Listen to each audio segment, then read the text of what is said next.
It's true, robots are taking jobs, but the key is embracing the robot culture because it could be key to you getting a job. Technology that walks like you, interacts with you, and works alongside you, sometimes better than maybe you do.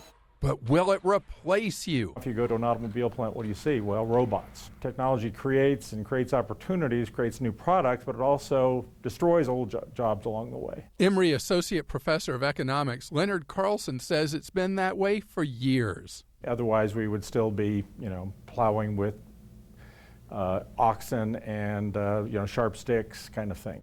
And the loss of jobs to technology will continue. According to the World Economic Forum, 5 million jobs will be lost by 2020.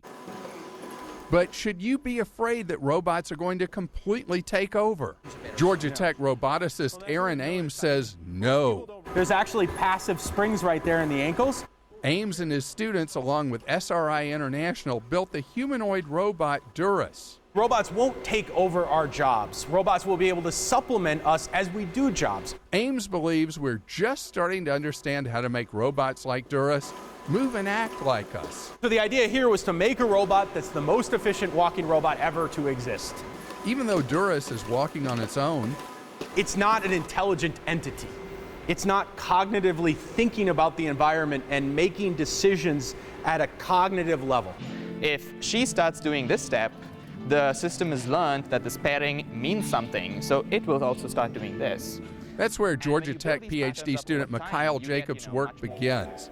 As part of his research, Mikhail created a system that is able to interact with individuals in the form of dance. Thousands of lines of code give the program a starting point. The rest, it learns by interacting with people. You're not dancing alone. You're never dancing alone. You're dancing with everyone who's ever danced with the system before. And because of that stored information, computers are able to understand the sequence of problem solving, which Mikhail thinks will make them extremely useful in the future. The ultimate goal for not just this system would be to have a perfect computer colleague. These teams are competing in the first robotics competition. They combine science with technology to create robots.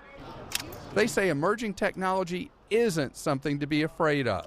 Technology is ever growing, and it's not really going to stop developing anytime soon because it helps us in every aspect of our lives. And so with the increase in technology, we have to have more people in that field to develop it.